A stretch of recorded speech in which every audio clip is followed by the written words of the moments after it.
ঢাকা শহরে ব্যাচেলরদের জন্য বাসা পাওয়া যেন দিন দিন অসম্ভব হয়ে উঠছে। বাড়িওয়ালারা নানা কারণে ব্যাচেলরদের ভাড়া দিতে অনাগ্রহী। শব্দদূষণ, অতিথি আসা কিংবা স্থায়ী না থাকার মতো অজুহাতে ফিরিয়ে দেওয়া হচ্ছে অসংখ্য আবেদন। প্রথমে সেবা শুনে ভাড়া দিতে চায় নাই, তারপরে আমার আপু বইলা দিচ্ছে যে ও আমার বাসায় খাবে, পাশাপাশি রুম নিয়ে থাকবে, তো সমস্যা নেই। পরবর্তীতে অনেক কষ্ট মষ্ট করে খুব ম্যানেজ করে আর কি বাসা ভাড়া নেওয়া লাগছে। অসুবিধা তো কিছুটা আছেই, যেমন ধরেন মাঝে মাঝে লেট করে বাসায় গেলে বলে 11টার পর বাসায় আসা যাবে না, তারপর বন্ধু বান্ধব বাসায় নিয়ে আসা যাবে না, এগুলো তো নানান অনেক অজুহাত দিয়ে তারপর কষ্ট করে থাকছি, কিছু করার নেই।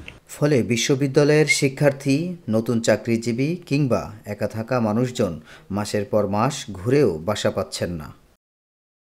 বাসা ভাড়া নিতে হলে যদি ঘর মালিকেরা শুনে যে ব্যাচেলার, তখন তারা বাসা ভাড়া দিতে চায় না। যদি জিজ্ঞেস করে যে কেন দিবেন না, তখন তারা বিভিন্ন অজুহাত দেয় যে এই ছেলে এই করছে, এই ছেলে এই করছে। তুমি যে করবা না তার কোনো গ্যারান্টি নেই।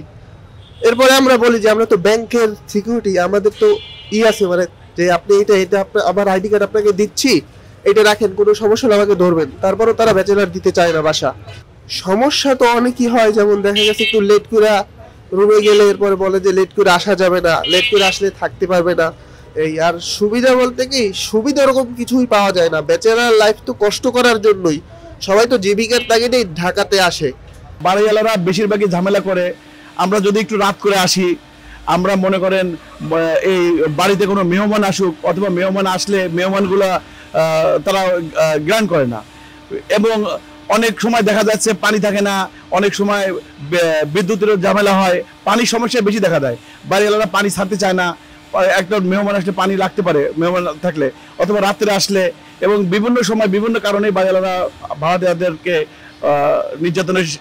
নির্যাতন করে। বাড়িওয়ালা ভাড়াটিয়াদের সম্পর্ক হওয়া উচিত যে প্রতিবেশীরা কিরকম থাকে এই সম্পর্কটাই থাকা উচিত ছিল, কিন্তু আমাদের দেশে তো এখনো কোনো বাড়িওয়ালা এরকম দেখি না। বেশিরভাগ বাড়িওয়ালাই ভাড়াটিয়ার সাথে ব্যবহার খুব খারাপ করে।